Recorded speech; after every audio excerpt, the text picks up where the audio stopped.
Hello and welcome back to another update where I cover the latest developments throughout the front line in the Russo-Ukrainian war.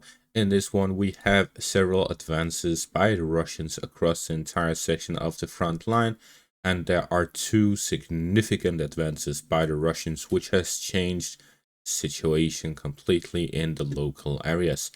Starting out in the south, the Russians have advanced northwest of Robotyne along the highway, securing further forest lines and fields, and parts of the highway in the direction of Nelypivka.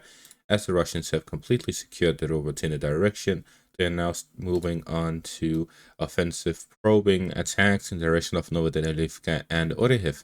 Similar operations are taking place in the direction of Nelypole. In the direction of Staromayorsk, the Russians have advanced in the direction of Makarivka, where geolocated footage here shows Russian positions moving on towards Makarivka in an attempt to storm the fortified positions. With this, the Russians are looking to move northwards here in the direction of Makarivka, and this makes sense in the connection with the Russian advances here to the east in the direction of Signifcant and Selydove. The Russians here would look to gain offensive operations, gain control over Velika and Novosilka and the general Rumevsky Ledge area. At the same time, they have expanded their zone of control north of the river line, northeast of Signifcant in the direction of Vuhledar. The offensive operations here could be to create a large enough foothold to start launching operations in every single direction. The objective would be either to bypass the fortified positions north of Signifcant or simply to cut off the supply roads of the Ukrainians west of Vuhledar between that and any other positions to enclose their current encirclement operations to prevent the Ukrainians from withdrawing from the city. In the direction of Maximilianivka, the Russians have secured the northern flank of the town. This is following three separate updates. The first one, that the Russians captured the remaining parts of the prison area here west of Hustre. The Russians managed then to push the Ukrainians out of Hustre, after which they launched offensive operations along this road to secure the northern flank of Maximilianivka. And with this, the Russians will launch offensive operations in the direction of Maximilianivka from the north, continue pushing from the east, and expand their zone of control in the direction of the Vovcha river line towards the village of Oleksandropil. In the northern parts here near Tsukurine, the Russians are expanding their positions slowly along the fortified positions west of Ukrainsk. The edge of these fortified positions is just below them in the same field that they're currently fighting in, and after that the entire connection from the north, from Rodivka, all the way down south to Ukrainsk would be under Russian control. At the same time, we see here in the direction of Novhorodivka, the Russians have secured the southwestern flank of the town as a result of an assault by the Russian forces to secure the mine here to the southwest. This has allowed the Russians to now develop offensive operations in the northern flank of Selydove. This shows a clear trend by the Russians that they, rather than pushing through Selydove itself, following the Ukrainian reinforcements arriving to secure the defense of the town, the Russians have now started to focus on the flanks of Selydove.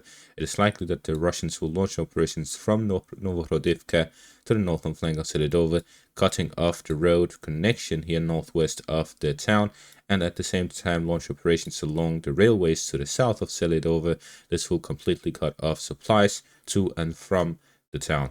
Further north, there's a very interesting video of Ukrainians posting them driving in the direction of Mirnorad, where we see a large pile of these triangular anti-tank dragon teeth simply piled on the side of the road, exactly as the Russian source mentions.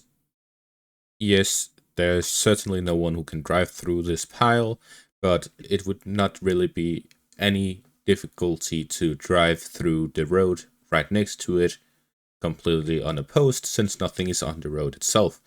Now this could raise the question, could it potentially be that this road is simply empty because the Ukrainians are still using it for supplies? Or is it that the Ukrainians simply have too much corruption? Well, based on the fact that these are all located on a pile rather than on a straight line with a small gap for Ukrainians to resupply, it is clear that this is a symptom of these corruption cases similar to the Kharkiv direction. It is likely that this is the exact road which it was recorded on, considering the fact that it is talking about Mirnorad, and there's no other defensive lines in this direction. Therefore, this is likely what is being referred to. Now we move on to one of the most significant developments in the Toretsk direction since, well, the initial breakthrough through New York. There is the large advance by the Russians in the direction of Leonidivka, where this geolocated footage confirms the Russian presence within the central parts of the village.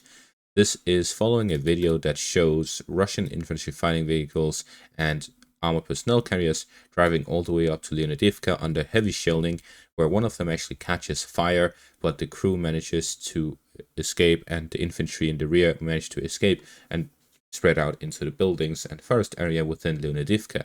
We see that the town itself has multiple forest areas and buildings, and this exact corner right here is exactly where the armored personnel carrier managed to drop off its infantry and occupy positions within. So we see that the Russians have managed to reach the center of Leonidivka, and it is now confirmed that the Russians have a presence there. At the same time, in the Toretsk direction, the Russians have managed to capture half of the apartment complex area in the central parts of the city, and this is also a very significant development, as this is one of the two most fortified positions of the Ukrainians within Toretsk. If the Russians capture the remaining parts and capture the industrial area just south of it, then the Ukrainians would have no significant control over the city, and it can be considered the beginning of the end of the city of Toretsk. It would be exactly the same as in the direction of Krasnoyarivka, where the Russians, following the capture of the industrial area in the central parts of the city, it was only a matter of time until they captured the rest of it. And following the capture of that, the Ukrainian lines simply did not hold on for that much longer. In the direction of Toretsk, if the Russians captured the central part, it would be the exact same case, where it would only be a matter of time before the Russians capture the rest of it, rather than the Ukrainians being able to actually set up proper defensive positions in the normal residential areas, because the rest of the city is practically just normal buildings and homes, while this part here is apartment complexes, it is schools, it is industrial areas, factories, all of this stuff that holds out much better than residential buildings. Based on this, how to connect the three separate assaults by the Russians have the foothold in the southern parts of the residential area in the microdistrict south of Toretsk. This area is a very important one as well, as it can connect the western and eastern parts. The Russians in the eastern parts are moving through to gain control over the central parts of Toretsk. Their objective is to gain control over the most fortified areas before the Ukrainians send reinforcements to establish proper defenses, similar to how they did in the Pokrovsk direction. So if no additional reinforcements arrive, the Russians will simply attempt to gain full control over the most fortified areas of Toretsk before the Ukrainians send reinforcements.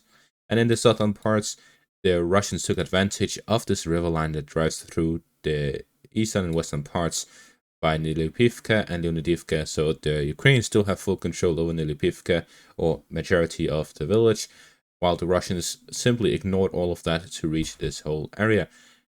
The way this works is that the Ukrainians do have fortified positions in the high grounds to the west of this position, which makes this drive extremely dangerous.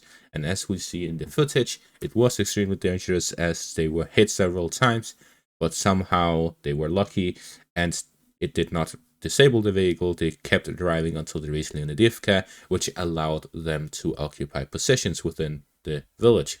And the Ukrainian positions on the eastern bank of the river line has a river line between them and the Russian positions, which made it difficult for them to pretty much cross over and prevent this offensive operation. Therefore, it is likely that the Russians will use this as an opportunity to gain a position here near Leonidivka to support a push by the Russians from the eastern parts to connect the two and cut off the Ukrainian positions in Nelypivka. It also allowed the Russians to establish some ambush positions within Leonidivka. However, if the Ukrainians have enough firepower, they can simply bombard Leonidivka enough to prevent the Russians from making use of their presence here, and therefore the connection the Russians have and the positions they hold within Leonidivka is not really solid. They don't have a solid control of it, and they could lose it fairly quickly depending on how many units and firepower the Ukrainians have here. They sent their 12th Azov Brigade a couple of weeks ago, so it should still have enough combat capability to kick the Russians back out of Leonidivka, but it also depends on how the Russians will continue to support these units that arrived within the central parts of the village, because there's a large potential within these units after their breakthrough. Based on these three salients by the Russians, the next step of the Russians would be to connect them, all three of them, through the central parts connecting towards both of the flanks. The area between the central parts and the western parts is with a Ukrainian defensive line in between, which makes it difficult for the Russians to launch operations to cross through that.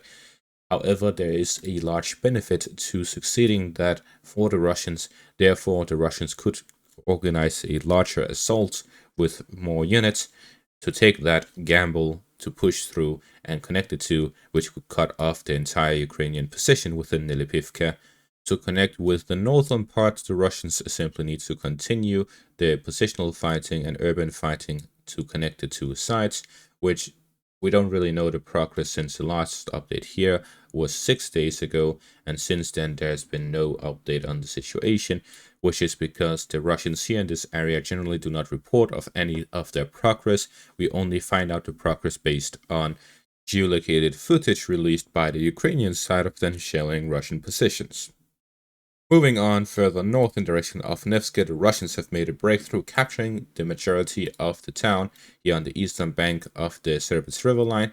The Russians, in 2-day assaults, managed to capture first a large portion of the fields to the east of the town, and then followed up with this push to gain control of the majority of the town, with this geolocated footage here showing the Russians raising the flag over it. The northern parts remains under Ukrainian control, and the Ukrainians started some counterattacks, including tanks and other armored vehicles, to regain control over Nevsky. But so far, it seems that the Russians remain control over the central parts and are pushing onto the northern parts.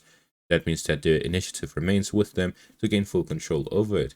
And following this, the objective of the Russians is to push the Ukrainians out of the eastern bank of the Serbets River line through the connection between Nelypivka in the north and Nevsky in the south.